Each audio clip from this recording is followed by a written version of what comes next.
Nous sommes en live, c'est toujours la surprise. Bonjour à tout le monde. Alors d'abord, je vous l'ai dit, on souhaite bonne année toute l'année 2021. Donc bonne année Jean-François que je reçois aujourd'hui.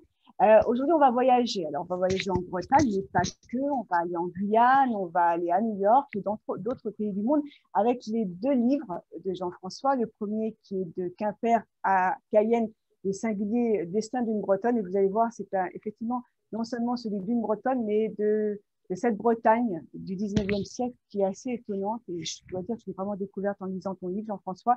Et puis, une fenêtre vers le ciel. On est dans le roman, mais je pense qu'il y a un peu au-delà du roman. On va en parler avec Jean-François. Donc, on va parler de ton parcours musical aussi, puisque tu as la chance de vivre de ta passion, qui est la musique, ce qui est rare. Et tu as un très beau parcours. On va en parler en seconde partie de l'émission. Et puis, donc, j'aimerais qu'on commence donc par ces deux livres. Donc, ce témoignage légèrement romancé, et puis ce roman qui puise parfois peut-être dans ta vie, ou en tout cas des gens proches de toi. Alors, ce livre de Quimper à Cayenne, c'est un peu un témoignage qui se lit comme un roman. Moi, enfin, c'est comme ça que je l'ai lu. C'est suite ton aïeul, puisque la personnage principal, c'est ton arrière-grand-mère, et qui n'a finalement pas eu de chance dans la vie parce qu'elle a commencé plutôt pas trop mal et elle s'est retrouvée au bagne. Donc, on est en Bretagne. On est au 19e siècle et la vie va vraiment s'acharner sur le destin de Marie-Corentine. Ce destin, tu l'as découvert un peu par hasard, je crois, en plus. C'était en partant, je crois, en quête de ton arbre généalogique. Exactement. C'est-à-dire qu'on était, après la naissance de mon fils. Avec mon associé, on avait vendu un studio d'enregistrement en bas de Montmartre et je suis venu habiter sur les bords de la Marne, pas loin de Gournay-sur-Marne.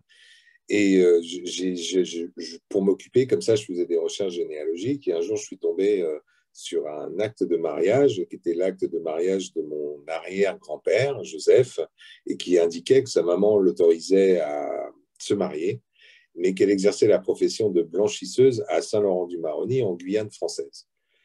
Et ça m'a tout de suite interpellé parce que pour moi, je savais que toute cette famille était de Quimper, du côté de mon père, mais j'avais absolument jamais entendu parler de la Guyane.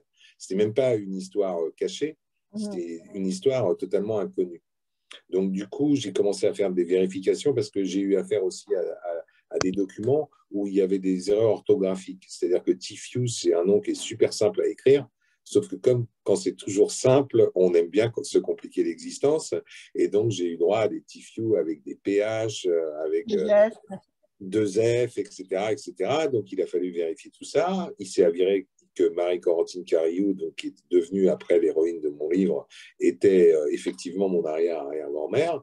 Et j'ai commencé à fouiner. Ça m'a pris 2 ans et demi et à retrouver énormément de documents officiels, c'est-à-dire des actes de naissance, des actes de décès, des coupures de presse, parce que dans ma recherche, j'ai eu énormément de chance, c'est que les archives du Finistère ont été totalement numérisées. C'est une des seules régions en France aujourd'hui, et c'était en 2016, où tout était déjà numérisé. Donc, j'ai pu récupérer de vraies coupures de presse qui m'indiquaient également le parcours, non seulement de Marie-Corentine, mais dans certains cas de Joseph. Alors moi, ce qui me fascine quand même, alors tu parles de culture de presse, tu parles des choses comme ça que tu as retrouvées, mais ça me fascine toujours d'être capable d'écrire une histoire vraie avec si peu de choses, parce que comment on écrit ce récit qui se lit comme un roman de Marie-Corentine, tu es parti de quoi une fois qu'il y avait toutes les coupures de presse pour écrire l'histoire, tout le fil du roman? C'est vraiment, en fait, quand j'ai eu son acte de naissance 1846, quand j'ai eu la preuve qu'elle était dans un des bateaux qui emmenait les premières femmes en Guyane, quand j'ai eu l'acte de naissance de Joseph, quand j'ai eu des actes de décès qui ont pu se passer pour raconter cette histoire. Mais en fait, j'avais un fil conducteur. J'avais le début et la fin. J'avais son acte de naissance, son acte de décès, l'acte de mariage de Joseph. Donc, j'avais de quoi déjà alimenter une certaine histoire. Après, ça m'intéressait de savoir, parce que son parcours, comme tu l'as dit au début de l'interview, il n'était pas destiné du tout, et ce n'était pas du tout prévu que cette femme rentre dans cette misère-là. Et là, on arrive à voir l'époque, on arrive à comprendre l'époque, on arrive à comprendre des codes qui sont totalement différents pour nous. C'est-à-dire qu'à l'époque, à Quimper, il y avait des puits pour aller chercher de l'eau, et sur ces puits, il y en avait 4 qui était de l'eau potable. Le reste, sur une période, il y avait le choléra qui traînait, il y avait la crise du mildiou, il y avait qu'est-ce qu'étaient les mendiants à l'époque, quelle était leur considération, est-ce qu'ils avaient un rôle social, est-ce ce qu'ils faisaient, c'était considéré comme un vrai métier ou pas, et tout ça m'a intéressé. Donc je me suis pris au jeu, c'est quelque chose qui a pris 2 ans et demi, et j'avais envie, après, parce que je tournais autour du roman, comme tu l'as dit, je viens du monde de la musique, moi plus particulièrement de la musique de film, de la réalisation d'albums, de l'écriture de chansons, qui sont des formats courts d'écriture, et j'avais envie d'aller plus loin. Ça faisait longtemps que ça me travaillait, le fait de travailler sur un roman, et donc j'étais assez exigeant dans le sens où je n'avais pas envie que les gens s'ennuient, j'avais envie d'un format plutôt court, 200 pages, 220 pages, et de raconter une histoire. Il se trouve que c'était l'histoire de Marie Corentine. Et il y a un autre élément qui a joué, c'est que depuis très très long, depuis ma naissance, chez mes parents, il y avait une timbale en argent, dont je parle dans le livre. Ah, oui, exactement. Et où le premier nom qui figure sur cette timbale, c'est le nom de Joseph. Et le dernier nom, c'est le mien. Donc, je renouais avec mon histoire. Je renouais avec... Ouais, voilà. On la retrouve, cette timbale est extrêmement importante. Elle est là, elle est toujours là, elle est chez ma mère aujourd'hui. Et puis il y a un autre élément qui a joué dans le fait de vouloir raconter cette histoire, c'était la disparition de mon père d'une manière très rapide en 2008. J'avais besoin par rapport à moi, par rapport à ma propre histoire, par rapport à mon identité, de comprendre aussi les mécanismes, peut-être des non-dits, peut-être de la méconnaissance qu'avait pu avoir cet homme sur une génération avant, parce que mon grand-père, c'est le fils de Joseph. Voilà. C'est intéressant ce que tu dis, parce que du coup, ça ouvre beaucoup d'explications sur le roman dont on va parler tout à l'heure, de la disparition du père, Possible. de la voilà. Il y a toujours ça. Alors, dans ce livre, il y a aussi des photos. Tu as voulu mettre des photos, des dessins. Je trouve que c'est important parce que ça donne une force supplémentaire au récit. Pour toi, c'était quoi? C'était expliquer, montrer vraiment en image l'existence parfois, enfin, souvent misérable, de Marie Corentine et des Bretons de cette époque et après en Guyane. C'est important. Alors, il y a deux choses. C'est-à-dire que pour construire l'histoire et pour arriver à avoir quelque chose de cohérent qui, moi, déjà m'intéressait au départ, je me suis nourri d'éléments réels, c'est-à-dire les extraits de naissance, mariage, bref, la presse, et également de photos d'époque. Et toujours pareil, dans cette recherche, je m'aperçois qu'il y a un photographe qui s'appelle Villard, qui est un photographe extrêmement important à Quimper et qui avait son propre laboratoire, qui a commencé à faire des photos dans les années 1850. Donc j'avais ces éléments. J'avais la rue Royale avec les mendiants à la porte, j'avais la cathédrale de Quimper, évidemment. Tu as des visuels extraordinaires dans ce livre aussi. Voilà. Il faut prendre le temps de les regarder. Et à partir de là, j'ai commencé pour assurer ma promo, parce que quand j'ai envoyé le manuscrit, je l'ai envoyé à une trentaine de maisons d'édition. Sur ces 30 maisons d'édition, il y en a 4 qui m'ont répondu oui tout de suite. Et sur ces 4, j'ai choisi une maison d'édition qui était la première, qui était Les Oiseaux de Papier, qui était une maison d'édition bretonne, située en forêt de Brocéliande et tout, machin. Et donc, on a commencé avec mon éditeur de l'époque à communiquer sur les réseaux sociaux et à créer cette page qui existe sur Facebook de Quimper à Cayenne et à balancer des images comme ça. Et après, il y a des groupes qui se sont intéressés à cette page. Bretagne, le Finistère, etc., etc. Donc la communication s'est lancée comme ça. Et la presse, au départ, Ouest France, le Télégramme, tous ces journaux ont suivi. Donc du coup, ces images, elles m'ont aussi servi à communiquer. Et elles ont donné lieu à un livre que tu n'as pas, qui est sorti par la suite, qui est un livre photo juste sur la Bretagne, et par la suite un volume 2 juste sur la Guyane. Alors moi, j'aimerais qu'on revienne un petit peu sur la préface, qui signée Pascal Louvrier. Vous avez démarre très fort. Il a fait fort, ouais, à l'époque. Il parle de romans dans la lignée de Zola, qui décrit la misère humaine, ce qui est tout à fait vrai à la lecture de ce livre. Parce que c'est vraiment un roman, comme tu disais, qui nous plonge dans une Bretagne, enfin moi que je ne sais pas bien évidemment, et qui n'est pas si loin, on parle de 150 ans en arrière. On est au milieu du 19e, enfin de seconde partie du 19e siècle, et on y vit comme au Moyen-Âge, tu disais avec l'histoire de Puy. C'est la misère, c'est la colère, tu sens beaucoup de colère. C'est une société très injuste, très alcoolisée. Alors, certainement pour oublier cette espèce de vie extrêmement pénible et souvent courte. Hein. On meurt très jeune dans cette Bretagne-là. Est-ce que tu la connaissais, cette Bretagne, avant de te plonger pendant 2 ans dans toutes ces archives? Absolument pas. Je ne la connaissais pas du tout. Après, on m'a parfois parlé de cette histoire du rapport à l'alcool. Ce n'était pas une volonté de ma part. C'est dans tous les documents officiels, dans tout mon travail de recherche, l'alcool est omniprésent.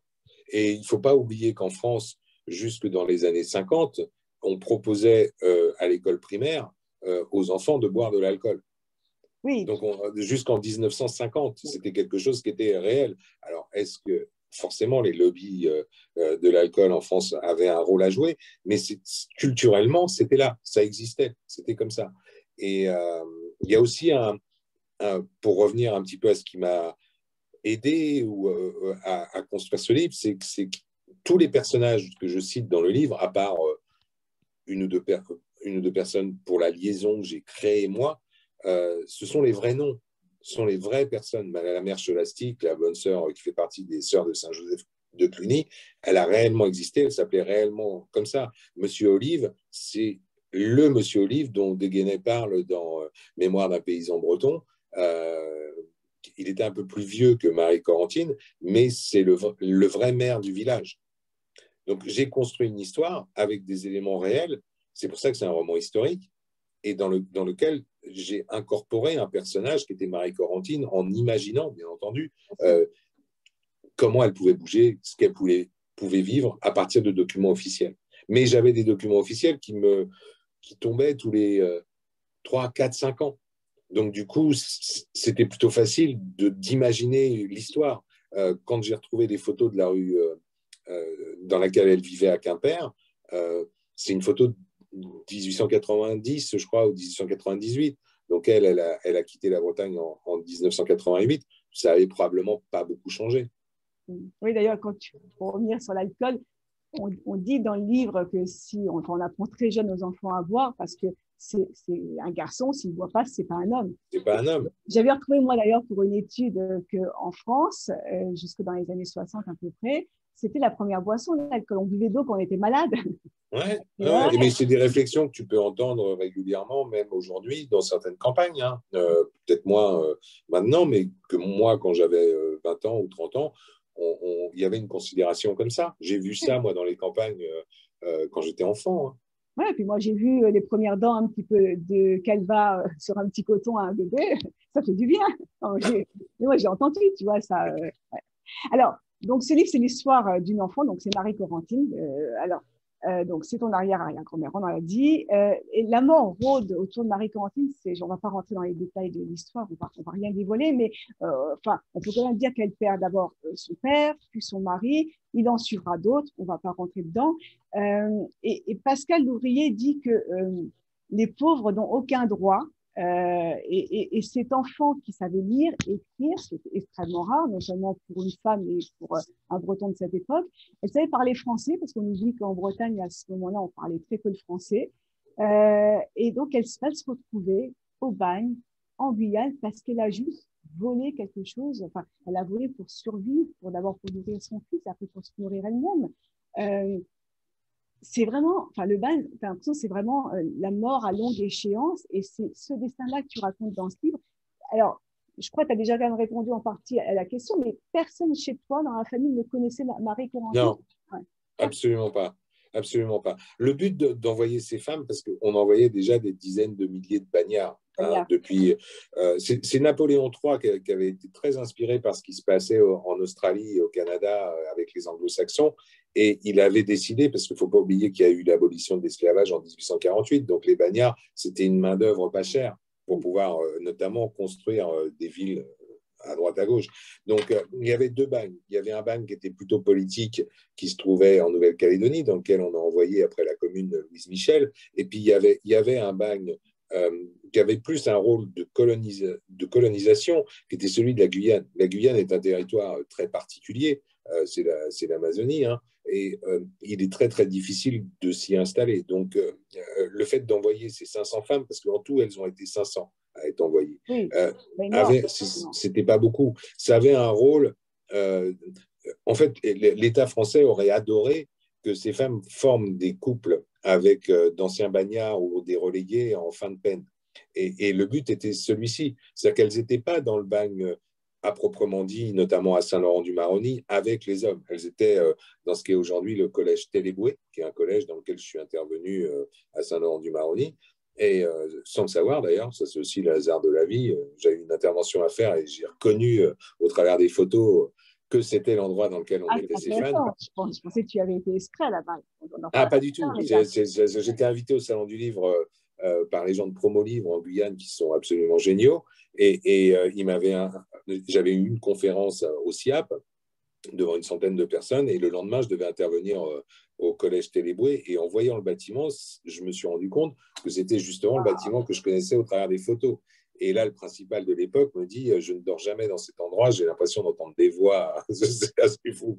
Et donc, ces femmes étaient à 50 mètres du camp des hommes, bagnards et relayés, et de Saint-Laurent-du-Maroni, presque à côté du tribunal. Et quand elles sont arrivées, les premières, Marie-Corentine était dans les 20 premières, elles n'avaient rien pour vivre. Elles étaient dans des bâtiments qui étaient pour la plupart ou obsolètes ou qu'elles allaient construire elles-mêmes. C'est-à-dire que la ville de Saint-Laurent-du-Maroni a été entièrement entretenue, construite et mise en place par cette main-d'œuvre facile qui était celle des bagnards Oui, et parce des qu'on femmes reléguées. va certainement y revenir un peu plus tard dans notre émission, mais c'est vrai que je crois que la quasi-totalité de ces bagnards et de ces femmes reléguées ne sont jamais repartis. Donc, Non, ils du sont tout. devenus une population presque une seconde mort, parce que c'est pas toujours évident de se refaire après tout ça, mais c'est devenu une population d'île.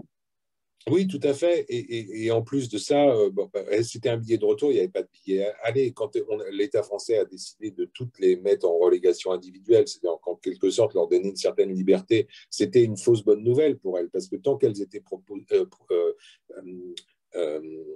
tant qu'elles étaient protégées pardon, par les sœurs de Saint-Joseph de Cluny, eh ben, elles avaient à la fois le gîte, le couvert, l'emploi, La protection, la la protection. protection des sœurs, même voilà. Et quand elles se retrouvaient toutes seules, elles devaient elles-mêmes trouver du travail, trouver le moyen de se nourrir.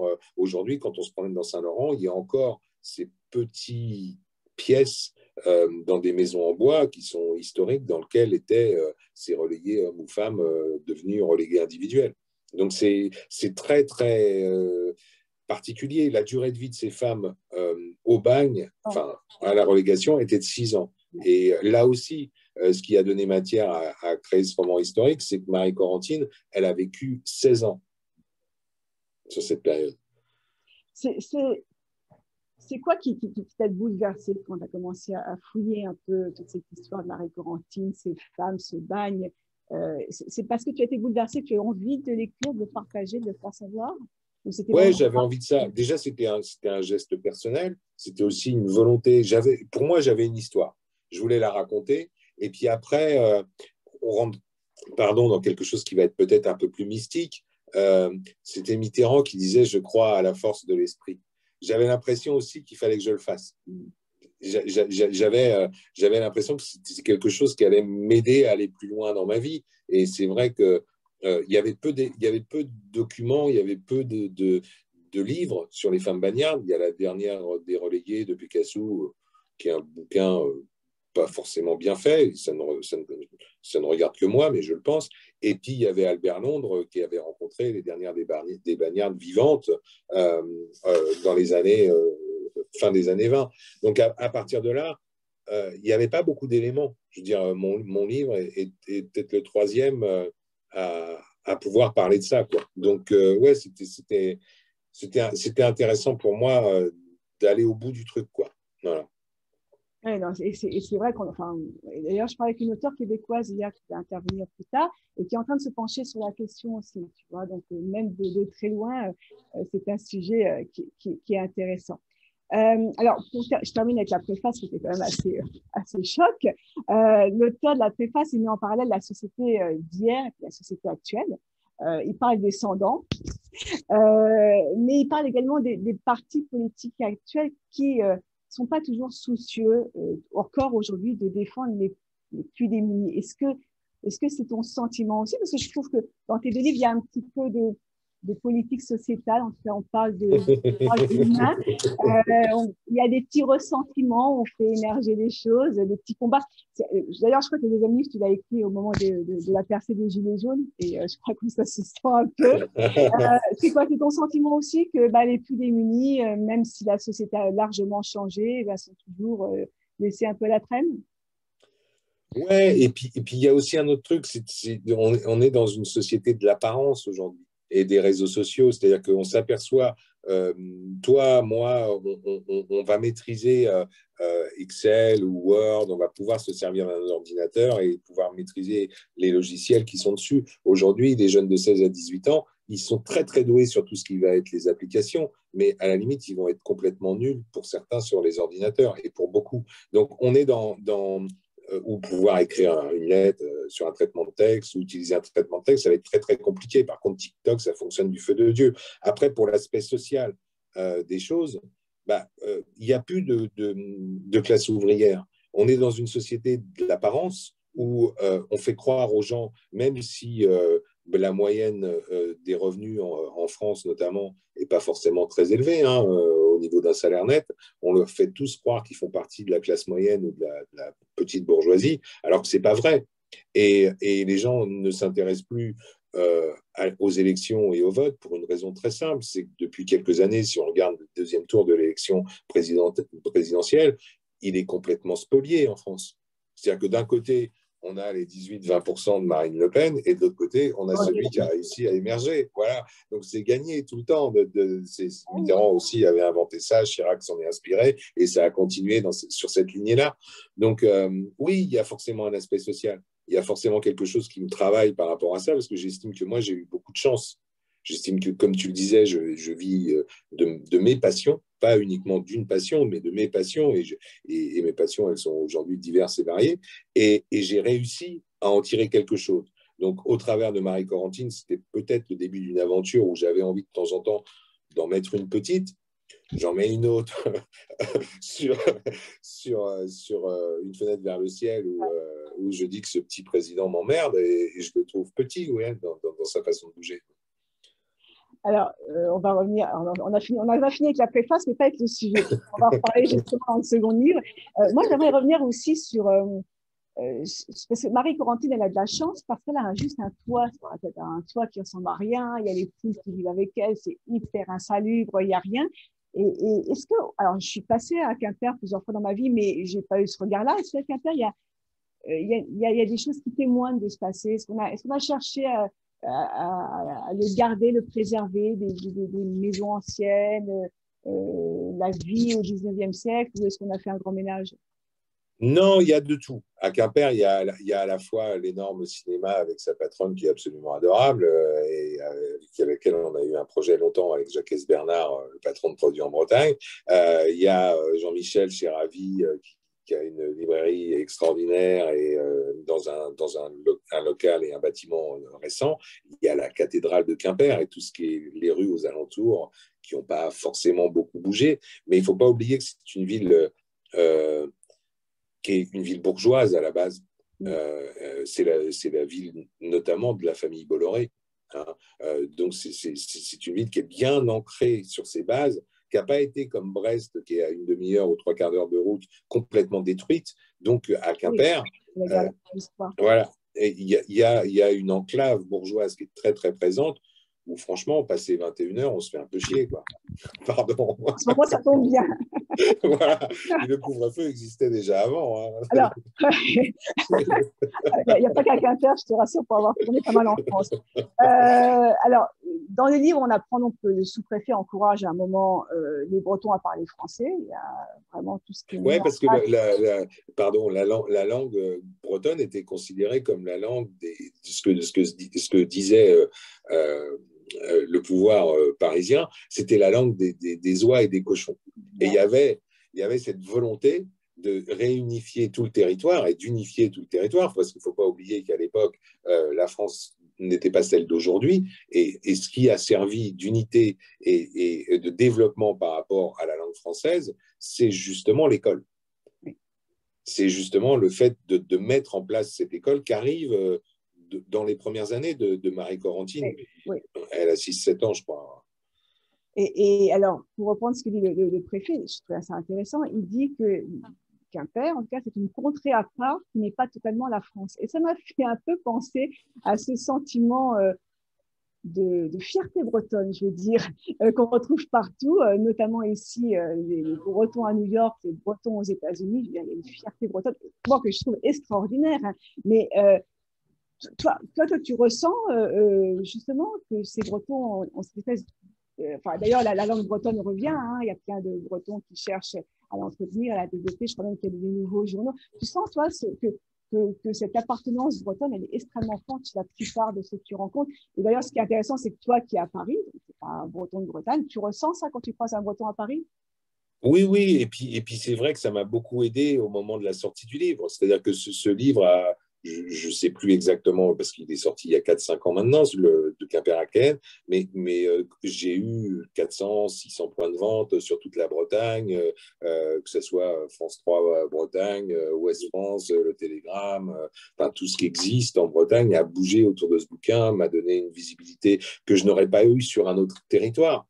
C'est-à-dire que non seulement j'ai eu la chance visiblement qu'ils aient bien reçu le livre et qu'ils l'aient apprécié, mais également qu'ils aient envie de le défendre. Moi, je me suis retrouvé à faire des rencontres à l'Espace Ouest France, à Rennes, et à avoir des interviews régulières sur France 3 en Bretagne, et à créer des amitiés, notamment avec Jacques Bernard, que je salue ici, ou des personnalités qui sont incontournables en Bretagne. Et il y a un soutien, il y a indéniablement une culture bretonne et une envie de parler du territoire.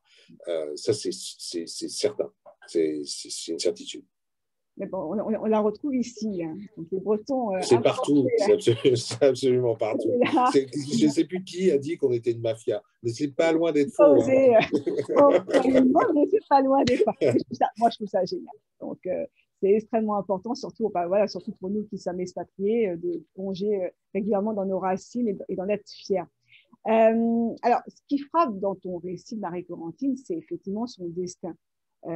Parce qu'on pense à un moment donné qu'elle a enfin la vie qu'elle mérite, une espèce de stabilité qui fait du bien au lecteur et qui fait du bien à elle aussi. Tout d'un coup, enfin, voilà, la vie bascule, la mort, la pauvreté, la misère. On a l'impression que c'est en quelques semaines, peut-être quelques mois, la mendicité, la honte. Comment dans ton écriture tu as vécu ça? Est-ce que tu as témoigné de façon très personnelle de la vie de ton aïeul, donc avec ce côté très personnel, ou est-ce que c'était finalement le témoignage d'une femme d'un siècle passé? Comment tu t'es positionné dans ton écriture? Je m'en suis pas rendu compte tout de suite, mais ça m'a beaucoup impacté physiquement. C'est-à-dire que au début, j'écrivais et je corrigeais, je réécrivais. J'ai beaucoup travaillé, 2 ans et demi, mais je me suis pas rendu compte tout de suite que ça m'avait impacté physiquement. Je m'en suis rendu compte à la fin. C'est-à-dire que je suis rentré dans un process où j'ai voulu aller jusqu'au bout, et à la fin du récit, quand j'ai trouvé l'éditeur, quand on était en train de travailler sur la couve, etc., je suis tombé malade pendant 2 mois et demi, quoi. Ça a été une sciatique, des problèmes physiques. J'étais épuisé. J'étais épuisé. J'avais donné tout ce que je pouvais donner sur ce premier livre, quoi. C'est un hommage, finalement, un hommage. J'étais habité enfin, il y avait de ça. Il y avait quelque chose qui faisait que je vais aller au bout de l'histoire. Je vais donner le maximum de moi pour être, pour ne rien regretter, pour me dire voilà. J'ai raconté une histoire, il se trouve que c'est l'histoire de mon aïeul, mais j'ai été au bout de ce que je pouvais faire, et là, je lâche prise. Total. Et donc, ça a suivi son cours, mais non, j'étais épuisé, ça m'a énormément impacté. Et ce qui m'a impacté aussi, c'était le fait que les gens ne savaient pas dans ma famille. Et donc, du coup, après, j'avais une réflexion très personnelle qui ne regarde que moi, c'est que j'aurais aimé, par exemple, que mon père soit au courant de cette histoire. Et on imagine toujours que si les gens avaient été au courant de cette histoire, ils auraient peut-être modifié des choses dans leur vie, ils n'auraient peut-être pas eu les mêmes réactions sur certains trucs. Donc, ça me ramenait à des choses personnelles. Tout ça se mélangeait. Tu as eu des réactions négatives du genre, écoute, pourquoi tu as raconté cette histoire? Non, non, aucune. Non, absolument aucune personne ne m'a jamais rien dit de négatif sur ce livre. euh, autour de moi, dans ma famille, ou même, même au niveau des journalistes. Hein, je m'attendais, Mais après, j'aime bien. ouais, dans les journalistes, à la limite, bon, ils sont extérieurs, mais tu vois, on aurait pu penser que peut-être des gens de la famille n'avaient peut-être pas envie que tu étales au grand jour une histoire qui leur faisait peut-être honte, je ne sais pas, tu vois. Non, non, non, Quand on non, va non, raconter un personne. récit personnel comme ça, c'est vrai que parfois, on se heurte à des ressentiments familiaux qu'on n'attendait peut-être pas, quoi. Mais bon. Non, non, j'ai pas eu ça. Après, bon, ça vient peut-être aussi de mon tempérament. Hein. Je pense que je pense qu'ils ont peut-être pas osé me le dire, tu vois, ou quelque chose comme ça. Non, non, mais j'ai pas eu ça du tout, vraiment. Alors, intéressant aussi, quand Zola meurt, Marie Carantine, Ouais, extrêmement triste. Et ouais. moi, ce que je ne savais pas, c'est que la mort de Zola a vraiment été un traumatisme pour la France. Pourtant, il est mort vieux, il est mort à 83 ans, mais ça a été un deuil national en France. Pourquoi tu crois que Zola a tant marqué? Victor Hugo, pas Zola. Ah, c'était Victor Hugo? Ouais. Alors, tu vois, je me suis trompée, je me suis emmêlée. On parle beaucoup de Zola dans Non, le c'est livre. parce qu'on a parlé, c'est parce que je t'ai rendu en erreur, je t'ai parlé de mon ami Jean-Paul Delfino et de son livre Assassin tout à l'heure en off, et du coup, tu as parlé de Zola. Non, c'est Victor Hugo. Alors, pourquoi, regarde, ma question est quand même la même. Pourquoi tu crois que cet auteur a tant marqué les Français, et puis surtout les Français d'en bas?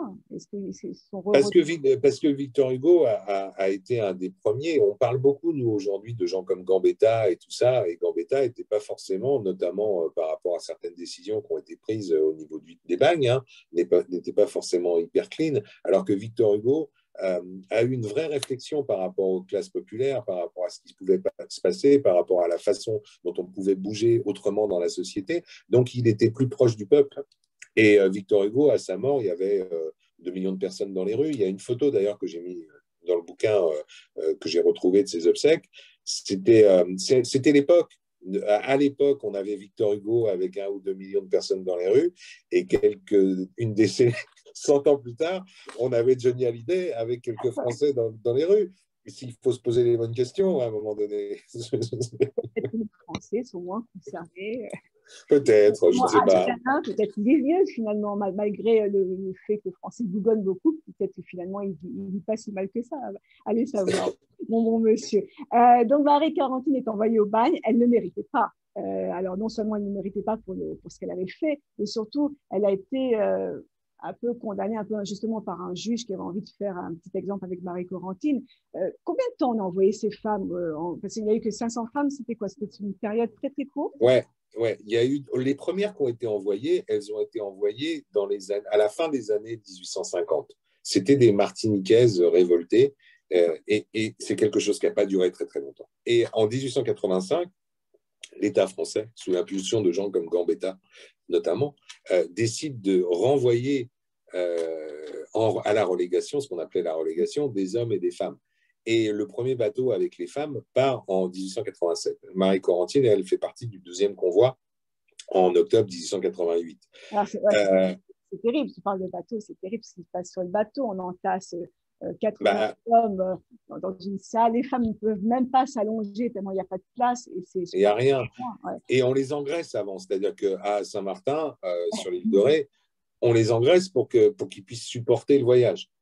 C'est-à-dire que c'est une volonté de les garder en vie sous tous les prétextes possibles et de n'importe quelle manière possible. Et elles sont très peu nombreuses. À chaque fois, quand elles voyagent, elles vont être un peu moins d'une vingtaine, alors qu'il va y avoir 300 ou 400 bonhommes. Donc, les sœurs sont aussi là pour les protéger de toutes les agressions possibles et imaginables. Elle part. Alors, on a envie. Enfin, oui, tu as l'impression aussi que les gens sur le bateau, les gardes, etc., finalement, les premiers morts, ça fait un peu de place. Oui, il y a ça. Alors, quand tu parlais tout à l'heure, je vais juste revenir 2 secondes sur l'histoire du procès.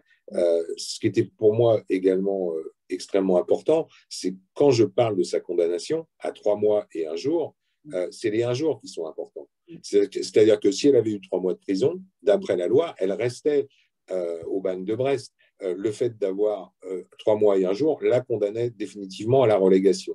Et j'ai retrouvé la coupure de presse du procès qui figure dans le livre. Et on voit Marie Corentine qui est elle-même condamnée, il y a son nom, tout est cité, etc., etc. Et il y a un couple pour infanticide à l'époque qui va prendre 1 mois.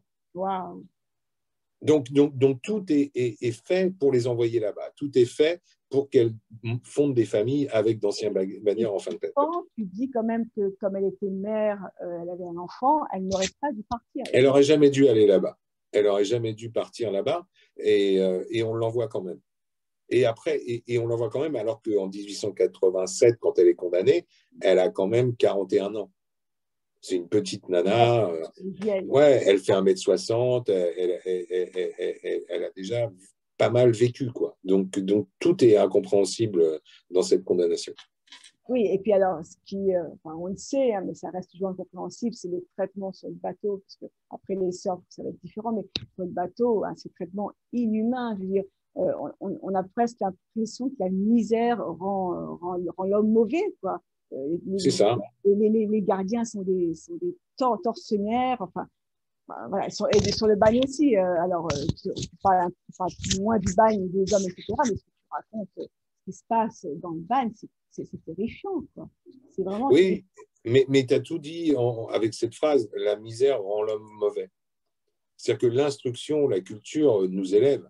La misère, l'inculture nous rabaisse, ne serait-ce qu'à titre personnel. Donc, chacun essaye de survivre. Les bagnards, les relégués femmes, les relégués hommes, les gardiens qui sont issus de basse classe aussi, qui essayent de prendre un petit billet différemment pour ne pas mourir dans leur province pourrie. Je veux dire, tout le monde se mélange et tout le monde essaie de survivre. Mais sous d'autres formes, au travers de ce qu'on a pu avoir comme information sur les camps de concentration, sur les capots, sur tous ces endroits clos dans lesquels on enferme les gens, ça se passe toujours de la même manière. C'est-à-dire qu'on laisse les pauvres se bouffer entre eux. D'ailleurs, avec le regard actuel, c'est difficile de dire ça. Et puis, alors, on se dit qu'aujourd'hui, il y a qu'on appelle laxisme ou pas, mais en tout cas, effectivement, les petits voleurs ressortent au bout de 2 heures. Ils ont volé bien plus qu'un bouton de pain. Le trafic de drogue, on ferme parfois les yeux. Enfin, et pourtant, encore aujourd'hui, tu as des histoires régulièrement où un pauvre type s'est fait arrêter parce qu'il a volé une tranche de jambon au supermarché. Oui, ça arrive. Et je trouvais que c'était intéressant de comparer effectivement la société qui est décrite dans ce livre et notre société actuelle. Toi, en écrivant ça t'a fait réfléchir plus encore sur notre société, sur quoi elle n'a pas réussi finalement à sortir, les grandes questions à se poser. Enfin, elle ne sortira jamais de ça, parce que de toute manière, je pense que c'est dans l'humain en soi. Je veux dire, il y aura toujours le mec qui n'a pas de chance, c'est une histoire de karma, hein, qui va se faire prendre pour 3 tranches de jambon, et puis un politologue à Sciences Po qui va faire des coups et des crasses pas possibles pendant des décennies avant de se faire attraper. La société, elle ne changera jamais. Jamais. Donc c'est.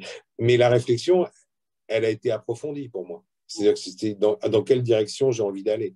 Qu'est-ce que j'ai envie de faire par rapport à mon parcours pour, à mon petit niveau, pas essayer de changer les choses, mais essayer peut-être de les modifier ou d'apporter, pas ma pierre à l'édifice, mais d'essayer d'aider au travers de mon expérience, notamment des jeunes. Avec des jeunes, on va en parler justement, j'allais te dire, tout ce que tu fais pour les jeunes aujourd'hui, que ce soit ici en France ou en Guyane, si tu as aussi des actions que tu as mis en place. Et je pense que ce livre a vraiment ouvert une fenêtre. On va en parler. Je voudrais juste qu'on revienne un peu sur le rôle des sœurs, parce que finalement, ces sœurs, on les trouve d'abord extrêmement dures, extrêmement injustes. On a l'impression qu'elles traitent un peu ces femmes en bétail, en femmes de l'enfer, dont on ne sait pas quoi faire. Mais finalement, elles ont beaucoup d'humanité parce que parfois, avec l'argent qu'elles gagnent, elles achètent des médicaments.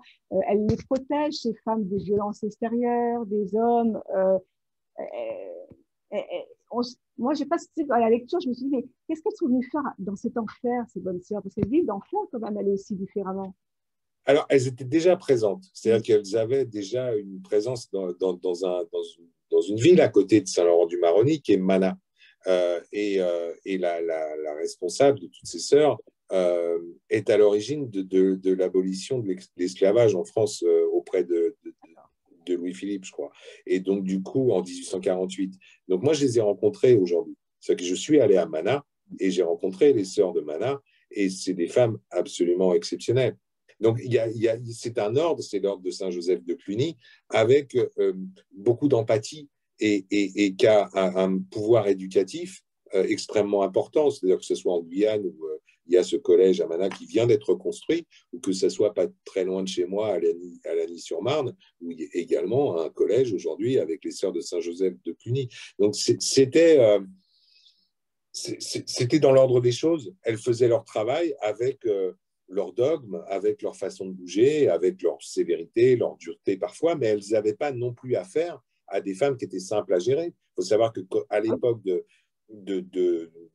du lieu dans lequel était la maison des femmes, là, à Saint-Joseph, je cherche le nom, à Saint-Laurent-du-Maroni, les filles sortaient la nuit. C'est-à-dire que dès que les 4 sœurs avaient le dos tourné, elles allaient traversaient en pirogue le Saint-Laurent, et elles allaient, dans ce qui est aujourd'hui le Suriname, faire leurs petites affaires, boire du rhum, se prostituer éventuellement, etc., etc. Donc, elles faisaient comme elles pouvaient, les pauvres, avec ce que leur faisait vivre les sœurs et ce que voulait l'État français de ces femmes. Oui. C'est-à-dire que quand elles les font défiler le dimanche dans leurs habits de lumière pour éventuellement trouver un mari, c'est une volonté de l'État français. Donc, elles étaient prises entre deux feux un petit peu, quoi.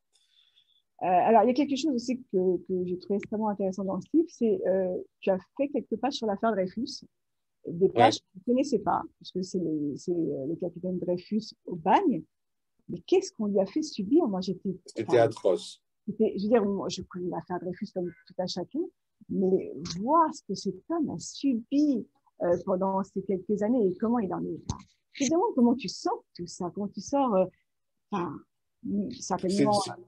C'était atroce. Et c'était intéressant parce que pourquoi Dreyfus? C'était pas pour rajouter des pages au bouquin, c'est que à un moment donné, c'était pourquoi tu nous as mis Dreyfus dans l'histoire de Marie Corentine? Dreyfus est jugé à Rennes, donc déjà c'est aussi la Bretagne, ouais. Et Marie Corentine est vivante quand Dreyfus arrive en Guyane, donc elle est dans les 5-6 dernières années de sa vie. Donc en fait là, je suis plus dans le roman. Je suis plus dans le fait d'imaginer ce qu'un personnage comme Dreyfus, arrivant en Guyane, peut créer, après tout ce qui s'est passé en France, comme onde de choc. Et j'imaginais, pour les bonnes sœurs, à la veillée, pour des femmes qui savaient lire, comme Marie Corentine, parce qu'elle continue à récupérer ses petites coupures de presse et tout ça, qu'est-ce qui pouvait se passer pendant cette période avec Dreyfus, quoi. Et après, en développant, je me suis, comme toi, aperçu de ce qu'on lui faisait vivre sur l'île, de la manière dont il était traité. En fait, on voulait sa mort. C'est tout. Je me demande vraiment comment un humain peut survivre à un tel traitement. C'était extrêmement intéressant de découvrir ces pages dans le livre. On a quand même un autre livre à voir ce soir, mais j'ai quand même plein d'autres questions. Donc, Marie Corentine ne retournera pas en Bretagne, on peut le dire, parce que c'était le sort de toute façon de toutes ces femmes. Mais effectivement, on a l'impression que la liberté est parfois plus dure que l'emprisonnement pour ces femmes qui sont restées, parce que finalement, ces quelques années où elles vivent seules, c'est presque plus terrible dans l'histoire. C'est plus dur. Ouais, que ces années passées à l'intérieur. C'est plus dur. Et je pense que ce qui a réussi à la faire tenir, parce qu'il y a aussi une autre chose dont je me suis aperçu, c'est que le fait qu'elle ait signé un document autorisant son fils à se marier, alors qu'elle était en Guyane, c'est qu'il y avait une correspondance possible. Donc, c'est pas de l'invention romancée. Donc, tant que son fils n'est pas marié, tant que son fils n'a pas quelque part construit sa propre famille, Marie Corentine survit, va bien. À partir du moment où son fils se marie, où il va avoir un enfant, les choses vont encore évoluer d'une autre manière. Oui, parce qu'elle dit même que si elle avait pu retourner, est-ce qu'elle serait retournée finalement dans la vie de ce fils qui s'est construit sans elle? Qui s'est construit sans elle. Ouais. Donc c'est... Ouais, vas-y, pardon. Non, vas-y, finis, parce que je voulais juste avoir après ton sentiment, puisque tu es parti en Guyane, je voulais avoir ton sentiment une fois que tu as foulé cette terre la première fois, après avoir écrit ce livre. Moi, j'étais extrêmement bien reçu en Guyane. C'était la deuxième, la suite d'un parcours. C'est-à-dire que j'adore ce territoire. avec toute cette diversité hein, et toutes ces complications.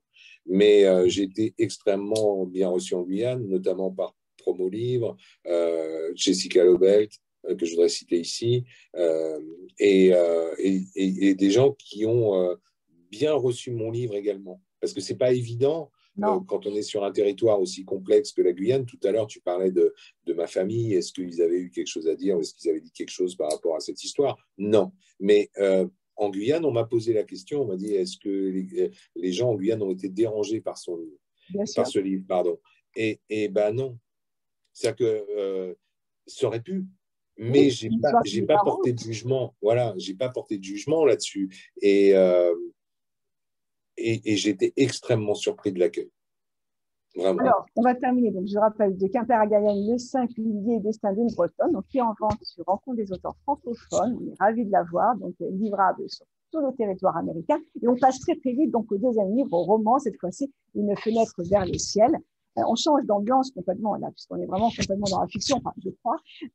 Donc, le personnage principal, c'est Étienne, qui perd son père. Donc, finalement, c'est peut-être pas que de la fiction, mais avec qui les rapports étaient compliqués. Il va fuir par besoin, puis finalement, il va chercher, il va certainement se trouver, on n'en dit pas plus. Mais au-delà de cette quête, c'est aussi un polar, parce qu'il y a un meurtre dedans, et donc, on va avancer avec les personnages pour savoir qui a tué qui. Il y a au-delà de l'intrigue une quête de vie, je trouve, dans ce roman et dans ce passé. Ça pourrait être une autre aussi. Je trouve que quand on ferme ce livre, on est un peu Étienne et on se pose des questions. Donc, je trouve que c'est une jolie réussite parce que un roman qui nous aide à nous réfléchir à certaines choses, c'est tout ça. Pour moi, c'est un roman réussi. Il y a des personnages assez cocasses aussi dans ton livre. Il y a des villes que tu connais bien aussi. Il y a le monde de l'artistique, même si c'est pas la musique, c'est le photographe, c'est les arts visuels, etc. Donc voilà, maintenant que j'ai dit un peu tout ça, est-ce qu'on est vraiment dans la pure fiction? Ben, jamais forcément tout le temps avec moi. J'aime bien jouer avec... j'ai appris hein, à jouer avec une certaine réalité et une certaine fiction. C'est-à-dire que quand je décris une pizzeria à New York, je me suis beaucoup informé sur cette pizzeria que tu dois connaître, toi, et ça me passionne. Le personnage central américain de mon livre, en fait, il s'appelle Julian et c'est Julian Schnabel. Voilà, ça, je le dis jamais, mais c'est un personnage qui me fascine, que je trouve absolument extraordinaire. Et le fait de travailler là-dessus, il a la réussite que n'a pas Étienne. Ouais. Il a tout réussi. Et c'était dans un film qu'il avait réalisé sur Basquiat, il y a quelques années, le film Basquiat, qui m'avait fasciné, où je crois que Julian était joué par Gary Oldman, et on se retrouvait dans son appartement new-yorkais avec des énormes portes en bois, tu vois, tu vois, et donc c'est toujours un jeu entre une certaine réalité et une fiction, voilà. Parce que il a tout réussi, mais enfin, voilà, quand tu fais le bilan de la vie de cet artiste, il n'a pas réussi grand-chose, finalement. C'est un peu souvent le cas des gens qui, comme tu le disais, du monde virtuel qui nous donne une image de certaines personnes, et quand tu creuses un peu, tu t'aperçois que c'est des vies d'échéance, et puis des vies qui n'ont absolument rien construit. C'est une critique, c'est une chronique. Moi, j'ai 52 ans. C'est une chronique, moi, de personnalités qui m'ont touché. C'était toute la sphère Andy Warhol. Oui, d'ailleurs, tu en parles, hein, du Club 54, etc. Tu parles de ce New York des années 80. Où il se passait tout et n'importe quoi, en fait. C'était le contraire absolu de l'époque de la Covid qu'on vit aujourd'hui. C'est-à-dire que les mecs se défonçaient H24, qu'ils étaient tous sous amphétamine et que ça donnait une réflexion et une création qui était totalement différente de celle qui est aujourd'hui. En bien ou en mal, j'en sais rien, je ne suis pas là pour juger ça, mais c'était extrêmement intéressant pour moi de poser sur le papier ce New York-là qui était inspirant, dans lesquels il y a eu des artistes comme Bourride, Schnabel, Warhol, Basquiat, Marisol, enfin, etc., etc. Et j'avais envie de le raconter. J'avais envie de le raconter. Et je me sers d'Étienne, qui lui n'a rien réussi en fait. Étienne, il se promène, il est sur le fil, il sait pas qui il est vraiment, quoi. Et, Étienne, c'est un peu ton porte-voix et celui de nombreuses personnes, parce que dans le roman, il y a une partie comme ça un peu politisée. Tu évoques les migrants, tu évoques les gilets jaunes, les Black Blocs, tu parles d'improvisation des gouvernements sans en citer un. Ton personnage, Étienne, il dénonce aussi le monde médiatique, on en parlait, les journalistes qui sont tous très formatés. Il parle de chaos, il dénonce les élites de l'ENA. Donc, on a l'impression que Étienne, c'est un peu le porte-voix aussi de toute une partie de la France, toute une partie des Français. bah, en fait, tout le monde, en fait, j'ai l'impression que tout le monde est au courant du fait que les médias sont complètement achetés par trois groupes et que point barre. Mais tout le monde le sait, mais tout le monde s'en fout en fait. On est dans une époque où on sait comment ça se passe, mais on s'en fout total. Je veux dire, ça ne nous concerne pas et on le subit. Donc de temps en temps, il y a des gens qui vont aller plus loin. Les gilets jaunes, moi, je comprends que des gens qui n'ont rien ou des gens qui n'ont pas les moyens de nourrir leurs enfants puissent avoir envie d'aller au milieu d'un rond-point à un moment donné. Ok. Après, le vêtement en lui-même, gilet jaune, c'est absolument abominable. Donc, On aurait fait mettre une marinière. On aurait commencé avec une marinière, ça aurait été plus cool. Non, mais plaisanterie mise à part, je trouve le cynisme d'une certaine classe dirigeante absolument abominable. Voilà. Je trouve qu'il y a des gens très bien à tous les niveaux. Il y a des gens qui ont envie de faire avancer les choses à tous les niveaux. Ça, c'est extrêmement intéressant. Mais il y a des gens qui sont uniquement là pour prendre la place, pour avoir la place. Donc, c'est bien ce que je dis, Étienne est ton porte-voix, finalement. Je ne sais pas, c'est possible. À un moment donné, j'avais organisé des expos à l'Assemblée nationale, des expos de peinture et tout. Et j'étais fasciné par la position des gens quand il y avait le buffet. Quand il y avait. Ah oui, tu dois connaître ça. C'est-à-dire que tu es là, tu t'organises, toi qui organises des soirées, tu vois, il y a des gens, ils sont là que pour bouffer. Ils se jettent sur le buffet, tu as l'impression qu'ils sont affamés, qu'ils n'ont jamais mangé de leur vie. Ils passent la soirée au buffet. Toujours. Contre une après l'autre au buffet, on ne sait jamais. Toujours, il y a ça. Et puis il y a ceux qui sont fascinés par le port de la médaille. Il y a ceux qui veulent. Tout à l'heure, je parlais d'un mec très très bien quand on était en off, qui a été décoré chevalier des arts et lettres, qui est gréco-dessus. Mais il y a d'autres gens que je ne citerai pas qui sont là que pour avoir le petit truc et qui vont se présenter dans un bureau en disant t'as vu, je l'ai enfin, quoi. Et après, ils disparaissent aussi vite qu'ils sont arrivés. Non, c'est assez fascinant. L'humain me fascine par rapport à ses travers. Ouais. Et aujourd'hui, il y a du travail. Ouais. Et aujourd'hui que j'ai un peu de recul, le livre ne parle pas que de ça. Non, mais justement, on va parler d'Étienne parce que Étienne perd son père et en perdant son père, il était très éloigné quand même de son père et il avait beaucoup de ressentiments. Il perd ses repères, Étienne. Il se remet en cause. C'est le moment pour lui, il se remet en cause et il remet en cause le monde qui l'entoure. Alors, tu parlais de ton âge. J'ai à peu près le même, un peu plus. Et je trouve que c'est ce qu'on appelle la crise de la cinquantaine. C'est une crise extrêmement salutaire. C'est une crise de liberté extrême. Moi, je dis toujours aux plus jeunes, attendez, vous allez avoir 50 ans, ça va être génial. Est-ce que tu crois qu'effectivement, tout ce que tu viens de dire, tous ces ressentiments, tu les exprimes peut-être plus aujourd'hui, tu as un regard différent. Je suis plus libre. Je suis plus libre parce que c'est incroyable, c'est le mot pour moi. Je suis plus libre parce que j'ai en fait ce qu'on va pouvoir penser de moi, je m'en fous un peu, quoi. C'est-à-dire que et c'est le premier roman, c'est Marie Corentine avec De Quimper à Cayenne qui m'a permis cette liberté. C'est-à-dire que je crois que quand on est dans quelque chose de créatif et d'artistique depuis moi, j'ai voulu faire de la musique, j'avais 5 ans ou 6 ans, je me mettais devant la glace de ma chambre et j'imaginais que j'étais Jean-Louis Aubert ou Jacques Higelin, quoi. Et je changeais, et je singeais toutes les chansons. J'avais envie de ça, j'ai eu des groupes de rock, j'avais 12-13 ans.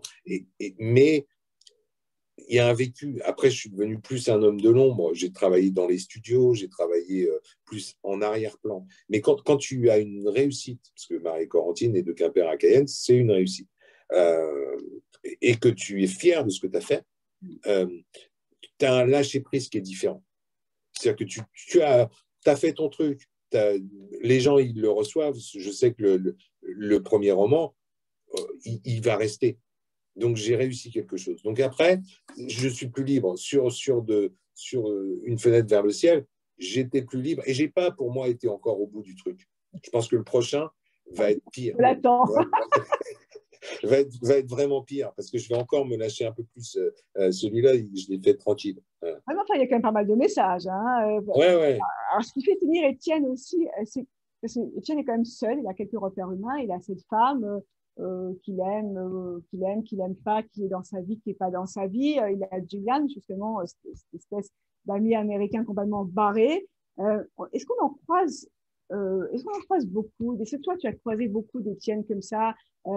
Et tu vois, je faisais aussi un parallèle avec la vie d'avant, parce que finalement, aujourd'hui, qu'il soit à 40 ans, à 50 ans, même plus tard, on décide parfois de tout plaquer, de tout refaire, de se reposer des questions et de ne pas vouloir que le destin s'impose à nous. Et je pensais un peu à la génération de nos parents, de nos grands-parents, qui, eux, avaient un destin croisé, qu'il n'était pas question de se remettre en question, tu vois. Donc voilà, est-ce qu'aujourd'hui, tu trouves qu'on croise beaucoup d'Étienne, beaucoup de gens qui se disent à un moment donné, stop, ça va plus? Alors, il y a deux positions. Je pense qu'on en a croisé pas mal à un moment donné, des Étienne, quels que soient les métiers. Je pense que c'est peut-être plus complexe aujourd'hui.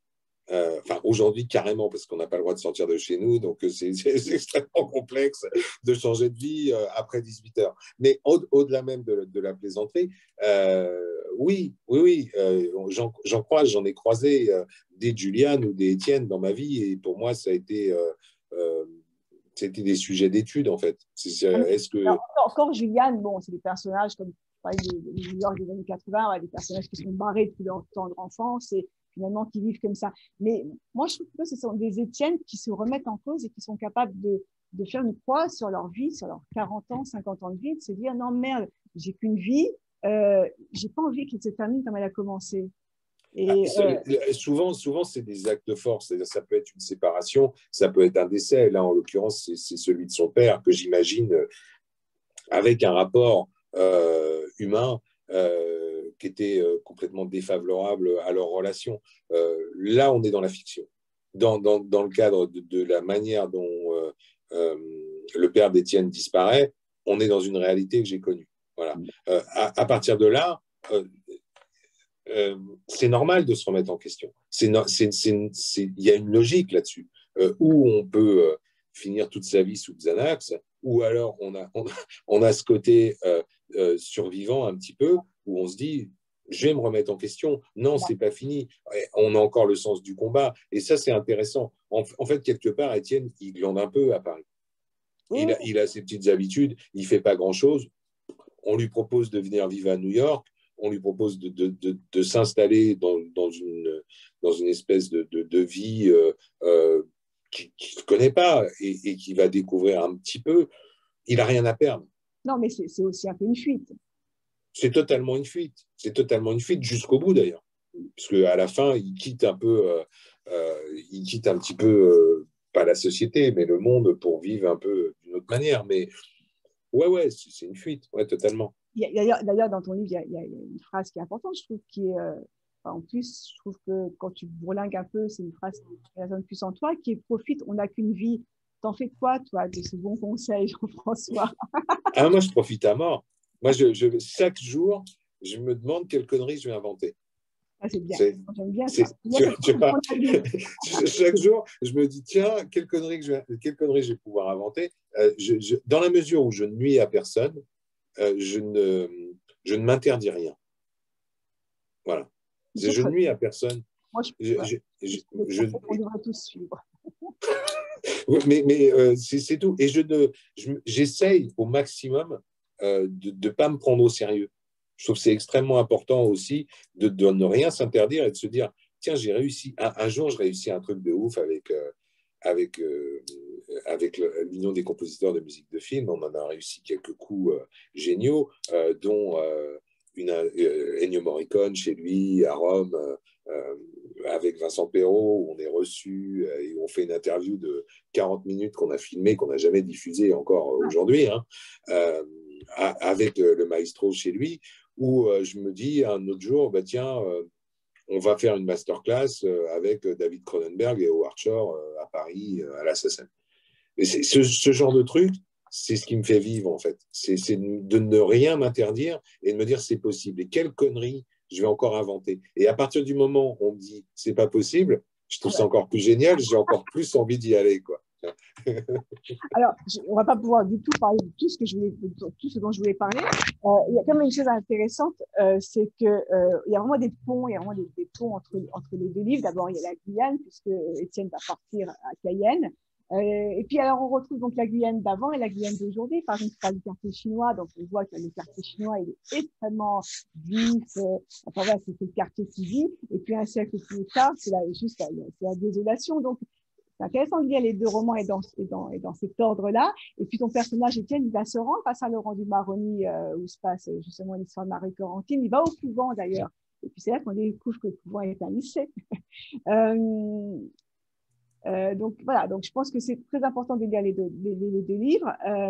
Toi, on a bien compris donc, que tu étais attaché à ce petit bout de pays, à cette Guyane. Tu retournes régulièrement et je crois que tu y montes des projets notamment avec des élèves. Donc, oui, j'y retourne avec l'Union des compositeurs de musique de film et la SACEM dans le cadre d'ateliers autour de la fabrique à musique. C'est-à-dire que j'interviens avec des professeurs de classe au sein d'établissements scolaires pour sensibiliser et expliquer aux enfants qu'est-ce qu'est la musique à l'image. Donc, en fait, on va créer ensemble un petit film et on va l'illustrer musicalement ensemble.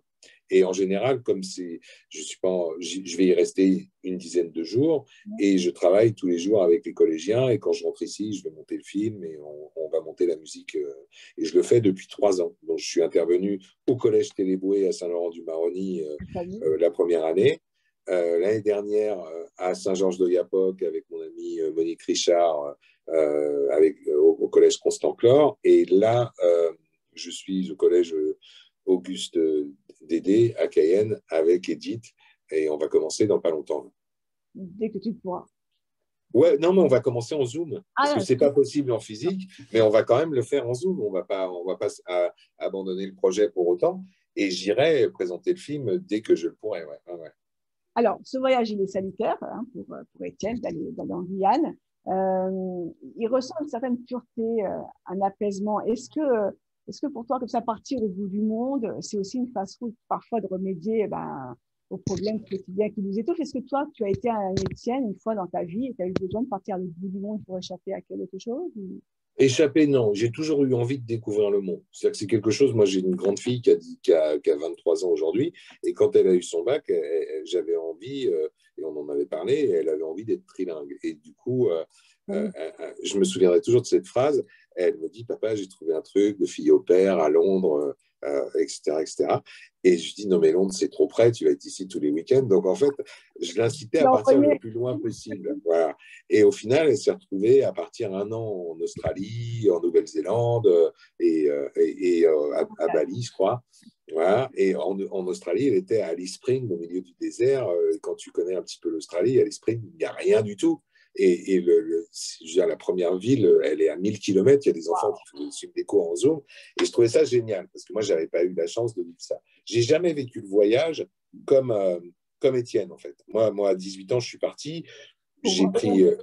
Ouais, je suis parti au Sénégal, j'ai découvert la Casamance, j'ai adoré, j'ai découvert l'Afrique à ce moment-là, et j'ai fait 4-5 séjours en Afrique. Je suis parti à New York à plusieurs reprises, j'ai fait toute l'Europe. J'allais t'en parler de New York, parce que quand tu décris un peu New York des années 80, j'avais envie de savoir si tu l'avais vécu, même quelques jours, ce New York, tu en parles comme si tu l'avais vécu en tout cas. Ouais, j'ai adoré. Moi, j'y suis plus allé dans les années 90, 95, et j'ai beaucoup aimé. Ça m'a fasciné. Et je marche beaucoup. C'est-à-dire que je prends beaucoup de temps. J'adore la marche. Donc, je peux marcher 2-3 heures. Donc, ouais. Et puis, alors, je me suis fait piéger parce que je suis parti pas très loin de. Je crois que j'avais un hôtel pas loin de Central Park et j'ai voulu. Tu sais, tu connais par cœur, donc du coup, c'est des grandes avenues qui vont tout droit et tout. Puis je me suis dit, bon, ça n'a pas l'air compliqué. J'ai marché jusqu'à l'embarcadère pour la Statue de la Liberté, une première fois. Je ne l'ai pas fait 2 fois, hein, mais je l'ai fait une fois, tu vois, quand même. c'est un peu le piège, d'ailleurs, tu commences à marcher, tu ne sais pas où tu t'arrêtes, et tu t'aperçois que tu as Exactement. beaucoup marché. Donc finalement, et c'est très humain, donc Étienne, il pense que son équilibre, c'est son ancrage familial, c'est sa Bretagne dans laquelle il est vécu. Il sent que c'est là qu'il doit repartir pour trouver ses bases, qu'il doit se retrouver lui-même, parce qu'il est complètement perdu après toute cette histoire. On ne va pas raconter l'histoire, hein, c'est une histoire policière, donc on ne va pas la raconter. Il s'aperçoit aussi qu'il a vécu un peu comme un enfant gâté, qui disait qu'il était qui se laissait un peu porter par la vie, un petit peu crâneur, comme ça, un petit peu rock, etc. Et que finalement, s'échapper de tout ça, il en a besoin. Est-ce que toi, avec ces romans, tu es revenu de plus en plus en Bretagne, j'imagine, donc dans le pays qui fut celui des tiens. Est-ce que tu as besoin de te replonger avec l'âge, avec le temps, avec tout ce que tu as vécu, tu as besoin de te replonger de plus en plus dans cette Bretagne? Est-ce qu'elle t'attire de plus en plus?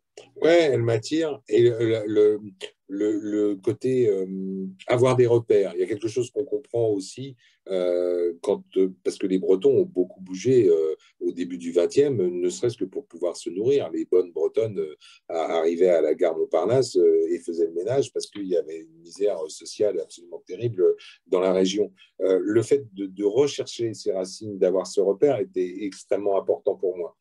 Après, dans ce que tu dis, il y a aussi un autre truc sur lequel je peux revenir, c'est que c'est un enfant gâté, effectivement, très parisien. On est dans un milieu très parisien, artistique très parisien, où quelque part, des fois, il y a quelque chose qui me choque beaucoup. On ne fout pas grand-chose, on demande beaucoup. Il y avait un bar, c'était au métro Couronne à l'époque où j'avais un studio par là, pas loin, qui s'appelait le Cannibal, je crois. Et il y avait tout un tas de mecs qui traînaient là, qui étaient soi-disant des photographes, des réalisateurs et tout, mais qui réaliseront jamais rien. Je veux dire, ils étaient toujours sur leur premier album, si on va dire en musique. J'ai eu des potes comme ça. Ils faisaient un album, tu connais, et ils le perfectionnent tellement, et tu les recroises 20 ans après, tu leur dis, alors, t'as fait quoi? Je travaille sur mon premier livre, j'avance, j'ai réussi, j'ai fait lire les 3 premières phrases à ma mère. Et ben, c'est très parisien, ça. C'est-à-dire qu'il y a aussi un truc, c'est que tu les vois, moi, quelque chose qui me choque beaucoup, que je vis au quotidien, c'est que tu vois beaucoup d'artistes ou d'auteurs qui sont en train de se plaindre de la crise qu'on vit, qui est absolument abominable pour notre secteur, il faut quand même le dire. Mais après, où on place le curseur, où on place la priorité, et comment on s'insère dans la vie, et comment on a envie de faire partager notre culture et notre savoir. C'est vachement important, ça. Non, mais...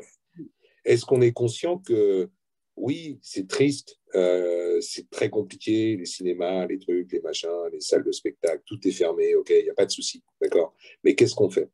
Qu'est-ce qu'on fait entre-temps, hein?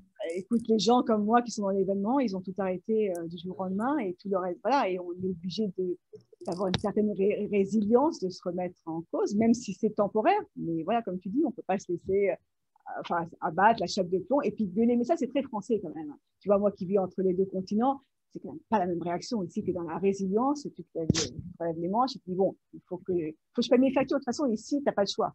Si tu prends l'argent, voilà. personne pour t'aider. En France, on a un petit confort quand même. Je sais que ça passe pas toujours bien, mais il y a un petit confort sociétal qui fait qu'on peut se permettre d'avoir le choix. On est d'accord. Voilà. Alors, on est absolument d'accord. Tu parles aussi de la gentrification de Paris qui te désole un peu. Et pardon, je n'ai pas compris le premier mot. Tu parles aussi de la gentrification, c'est-à-dire que Paris devient une ville très élitiste qui perd. Oui, c'est une ville musée. C'est une ville musée, c'est abominable. Je veux dire, mais moi j'ai vécu 30 ans à Paris. Je n'y revivrai plus jamais. Voilà. Je ne sais pas comment les gens aujourd'hui font pour vivre à Paris. Il y a plein de gens qui parlent de Paris. Avec la crise, ouais. C'est peut-être là le côté positif. Il y a plein de gens qui se sont ouverts en se disant qu'est-ce que je fais là finalement. D'ailleurs, il y a des gens dans ton métier. Il y a des gens qui sont partis à la campagne, j'en connais. Oui, je sais que Louis Bertignac, il habite pas loin, dans le 77. Enfin, il y a pas mal de gens qui ont bougé alors qu'ils étaient limitrophes, etc. Mais des vrais pas parisiens. Oui, mais je crois qu'il y a 70 000 personnes qui partent tous les ans de Paris. Non, mais c'est abominable. C'est une ville-musée. En fait, aujourd'hui, je trouve qu'il se passe beaucoup plus de choses en province qu'à Paris. Oui, je suis d'accord. Mais il suffit de bouger un petit peu. Il suffit de bouger un petit peu pour s'en rendre compte. Mais c'est une totale réalité. alors, je vais qu'on parle quand même de toi. On peut parler On un n'a peu fait que de toi. ça. Non, je vais qu'on parle un peu de ce que tu fais dans la vie, en dehors d'écrire des très, très jolis romans. Donc, toi, ton aventure, elle a commencé sur la bande FM. Est-ce qu'il y a eu les radios libres avant ou si tu as connu cette expérience, cette aventure des Ouais, radios? j'étais sur les premières radios libres qui ont existé début des années 80. Donc, c'était des petites radios de province. La bande FM était encore totalement libre. Et mes premières émissions, c'était des émissions sur le rock, sur le hard rock, avec des coups déjà. Déjà, à l'époque, j'imaginais des trucs complètement dingues. Je me souviens m'être réveillé un jour et me dire, je vais interviewer le groupe Téléphone. Et c'était juste avant l'enregistrement ou au moment de l'enregistrement de l'album Un autre monde. Et c'était impossible. C'était des stars à l'époque extrêmement importantes. Ça l'est toujours pour Jean-Louis Aubert. Et c'était impossible de pouvoir les contacter. Moi, je n'ai pas eu quelqu'un dans ma famille qui faisait partie de ce milieu ou quoi au caisse. Et j'avais 13-14 ans. Et à ce moment-là, je me souviens avoir eu l'idée complètement folle on avait des bottins, tu sais, avec Oui, toutes oui, les, et de me rendre, je crois que c'était à la Poste, de trouver le bottin de Paris, de trouver le numéro de la mère de Louis Bertignac, de la mère de Richard Kolinka, d'appeler les parents de Louis Bertignac ou de Richard Kolinka, je ne sais plus lesquels, de me faire passer pour Jean-Louis Aubert et de dire que je ne me souvenais plus du numéro de l'un ou de l'autre et il fallait absolument que je lui parle. Et ça a marché. j'adore. Et ça, c'est toute l'histoire de ma vie. C'est-à-dire que je me retrouve rue Médéric à l'époque, je peux donner l'adresse parce qu'il n'habite plus là, chez Louis Bertignac, avec Carla Bruni qui a 16 ans. Moi, j'ai pas beaucoup de différence avec elle. Et on fait l'interview chez Bertignac. Et là, en discutant, on s'aperçoit que son prof de guitare qu'il avait quand il avait 16 ans ou 17 ans, c'est le prof de guitare que moi j'ai à ce moment-là, à 15-16 ans, quoi. Donc, il retrouve son prof de guitare. Donc, du coup, le lien se crée et je deviens pas pote, mais on s'est vu régulièrement, etc., etc. Toute ma vie et c'est des liaisons comme ça. De toute façon, la vie, c'est ça, c'est des rencontres. Exactement. Alors après, tu pars en voyage. Ça, c'est quoi? Tu le disais un peu, c'est ça? C'est une quête d'aventure, une quête de connaître d'autres civilisations, d'autres pays. Tu fais Ouais, quoi, j'avais envie. Moi, j'ai jamais été fermé à rien. Et puis, c'était une manière aussi de découvrir le monde. Et puis après, c'est aussi des histoires de rencontres. On a une petite amie qui a peut-être envie de voyager plus que soi, donc on se laisse porter, on a envie de lui faire plaisir, et puis on se retrouve dans des situations qu'on n'a pas forcément choisies, mais qui sont vachement sympathiques à vivre, quoi. Retour sur la musique, tu montes notamment des labels. Alors, tu as touché un peu à tout, tu as même travaillé pour le monde du luxe. Alors, je vais te poser une question, mais je connais déjà la réponse. Aujourd'hui, j'imagine que tu fais plus ce que tu veux. C'est quoi qui te passionne aujourd'hui? L'humain, la matière humaine. Et donc, ça se matérialise comment? Dans la musique, par exemple? Alors, dans la musique, j'en fais pas beaucoup en ce moment parce que j'en fais, mais ça va plus être au niveau euh, institutionnel. C'est-à-dire que par rapport à moi, à mon rapport avec l'Union des compositeurs de musique de Oui. film, au fait que je sois secrétaire général, que j'ai beaucoup travaillé sur la communication de cette association et tout ça, j'ai toujours un rôle par rapport à ça. Au niveau des studios, actuellement, j'en ai plus. Et le fait d'écrire ces livres et de beaucoup voyager jusqu'à l'année dernière par rapport à ces livres, de beaucoup bouger presque tous les week-ends, d'avoir des rencontres, des conférences, voilà. Et puis j'avais un partenariat avec Air Caraïbes, donc je pouvais me rendre quand je voulais en Guyane aussi. Donc du coup, c'est l'humain, c'est vraiment le rapport à l'autre, c'est vraiment savoir comment ensemble on peut essayer d'avancer dans la société, de la faire partager. Et puis une autre chose qui me touche beaucoup, c'est que je trouve qu'on est dans un monde qui devient de plus en plus un monde d'inculte. Ouais. Moi, j'ai eu un gamin, sur d'autres expériences que je peux vivre en ce moment, qui a 16 ou 17 ans, qui ne savait pas du tout ce qu'était un point d'interrogation. Mais vraiment. Il suffit de voir l'orthographe des jeunes aujourd'hui et l'orthographe de nos parents. C'est-à-dire qu'en deux générations, on l'a perdu. Enfin, moi, je suis sidérée de voir des jeunes qui font des études, hein, qui ont un bac plus 4, plus 5, qui t'envoient un CD. Tu dis, alors écoutez, c'est intéressant, mais faites-le relire avant. Non, mais c'est ça. C'est ça. Donc, si j'ai envie de continuer à partager avec les autres, ça va plus être dans ce sens-là. C'est quel rôle on se donne par rapport à la société. Si on a envie de s'en donner un, hein, on peut vivre en ermite tranquille, et peut-être je finirai comme ça. Mais pour le moment, l'envie de partager, elle est là, et l'envie d'essayer de comprendre comment les autres fonctionnent, elle m'intéresse toujours. Alors, tu parles d'envie de partager. Tu viens d'être nommé aussi, enfin, il y a quelques mois, par le ministre de la Culture, Roselyne Bachelot, en tant que conseiller au Centre national de musique, le CNM. Qu'est-ce que tu peux y faire? Faire changer un peu les choses? Non, c'est membre du Conseil national, Ouais. du Conseil professionnel du CNM. En fait, on a un rôle consultatif. C'est vraiment un rôle consultatif par rapport à ce nouvel outil euh, qui est le CNM. Ça existait déjà avec le CNC pour le cinéma et également avec le livre. Donc, on a une quarantaine d'intervenants de milieux divers et variés, ou des professionnels de la musique, ou des auteurs, ou des politiques d'ailleurs. Et on travaille sur ce qui nous est proposé, ce qui va être proposé après par la suite au conseil d'administration du CNM. Ouais, voilà. Mais Note de temps en temps. ouais, mais c'est passionnant parce que je trouve que ils arrivent au plus mauvais moment et ils sont très bons dans ce qu'ils font. Ils donnent le maximum d'eux-mêmes et c'est pas forcément évident. Et on peut être que très très heureux d'avoir ce nouvel outil. C'est la première fois, par exemple, en 2021, qu'il y aura des aides directes aux créateurs. Ah, c'est bien. Et nous, au niveau des associations de musique et des auteurs-compositeurs, et nous, au niveau des associations, on s'est beaucoup battu pour ça et on a été entendus. Donc ça, c'est très Voilà, intéressant. ça porte ses fruits. Et je suis très frustrée, moi, parce que j'arrête pas de barrer les questions depuis tout à l'heure. Je sais pas si tu me vois en train de barrer mes questions. On n'a plus beaucoup de temps. Donc, je voudrais juste faire mon petit questionnaire de Proust que j'aime bien. Ce que tu lis en ce moment, voilà. Ce que j'ai lu il n'y a pas longtemps, Ouais. il est là. Hein. En dehors de Miguel Bonnefoy avec Héritage, c'est Christiane Taubira, Grand Ah, Ballon, voilà, qui est une femme admirable. ah, je comprends un peu mieux ta petite pensée sur la société actuelle. Alors, musicalement, tu écoutes quoi en ce moment? En ce moment, j'écoute. Il y a des groupes que ma fille m'a fait découvrir que j'adore. C'est Thérapie Taxi. Je suis fan de Thérapie Taxi. Je trouve que c'est un groupe exceptionnel et ils se prennent pas au sérieux. Ils envoient un petit peu. J'aime bien. J'aime bien Eddie De Pretto, que je trouve très intéressant, le nouvel album d'Eddie De Pretto. Et j'écoute beaucoup de classiques. Voilà. C'est vaste, c'est bien, ça te ressemble. Alors, un lieu en Bretagne qui te parle, où tu aimes aller, enfin, un lieu, un café, quelque chose, je ne sais pas, voilà, tu arrives à Quimper, c'est quoi ton petit ancrage? Ça serait pas Quimper. Ça serait.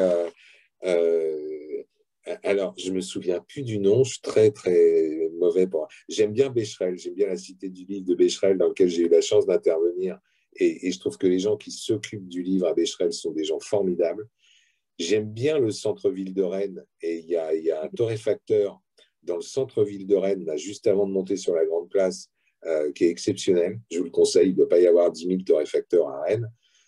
Et puis, il y a une femme dont je parle dans Une fenêtre vers le ciel, qui a son resto à Brest, sur une petite place, pas très loin de la FNAC, qui a un caractère abominable, parce que c'est elle qui va décider de ce que tu vas manger, Normal. mais qui est juste géniale. Voilà, qui est juste exceptionnelle. Alors, c'est peut-être un peu vieux maintenant, mais un lieu à New York qui t'a marqué dans tes différents voyages, parce qu'on est à New York, est-ce qu'il y a un lieu Alors, euh, alors, je ne sais plus son nom, j'en parle dans mon livre, je suis un peu fatigué ou je n'ai plus la mémoire, mais c'est l'hôtel dans lequel j'étais descendu où il y a la Ah oui, piscine. tu en parles. Oui, bon, puis voilà, Où on voit, on est au dernier étage et on voit tout Central Park en face, quoi. Et sinon, c'est les petites boutiques d'Eli dans lesquelles tu peux aller acheter à manger à n'importe quelle heure. Ça, j'ai trouvé ça génial aussi. Ouais. Une ville de cœur dans le monde, si tu devais aller habiter autre part dans le monde, est-ce qu'il y a un endroit qui peut... Oh, c'est compliqué, ça. Ça, c'est un piège total. Alors, ça dépend. Si je suis très vieux, que je ne peux plus bouger, tout ça, moi, j'aime bien la chaleur et que j'ai envie d'une certaine sécurité, ce serait l'Espagne, ce serait la région de la Vera, qui est complètement perdue en Extrémadure, où on peut boire encore l'eau de la rivière aujourd'hui et où il fait 40 degrés tout le temps. Ça, c'est vachement bien. Si j'ai envie de mouvement et tout, ça serait plus l'Asie du Sud-Est et certaines villes d'Asie du Sud-Est. Merci Jean-François, c'était passionnant. On pourrait encore continuer très longtemps. Donc, les 2 livres que vous trouvez en France un peu partout et que vous trouvez aux États-Unis sur Rencontre des auteurs francophones, je vous les remettrai de toute façon cet après-midi. La semaine prochaine, on change complètement de sujet. On reçoit Marie-Laure Tessèbre, qui est spécialiste de l'énergie, énergétiste, et elle nous parlera de tous ses livres. Elle en a écrit, je crois, 12 ou 13, et dont son premier roman, puisqu'elle s'est lancée dans le roman. Je vais vous présenter d'autres choses, mais on n'a plus beaucoup de temps, donc je vous présenterai les nouveautés de la semaine prochaine. Voilà. Merci Jean-François, c'était un vrai bonheur de t'avoir. Les gens, alors il y a quelques réactions là tout de suite, bravo, merci Jean-François, cette rencontre est passionnante, hâte de lire l'histoire de Marie Corentine, voilà, excellent, intéressant, félicitations à l'auteur. Donc voilà, tout le monde a adoré notre entretien, je suis ravie de t'avoir. Génial, merci à eux. Puis la prochaine fois que je viens à Paris, je sonne à ta porte. On a d'autres choses. Il n'y a aucun souci, j'espère que les restaurants seront ouverts. Oui. On est dans un restaurant breton. Merci Jean-François. À plus tard, merci à toi. Merci à vous tous. À la semaine prochaine. Au revoir. Au revoir.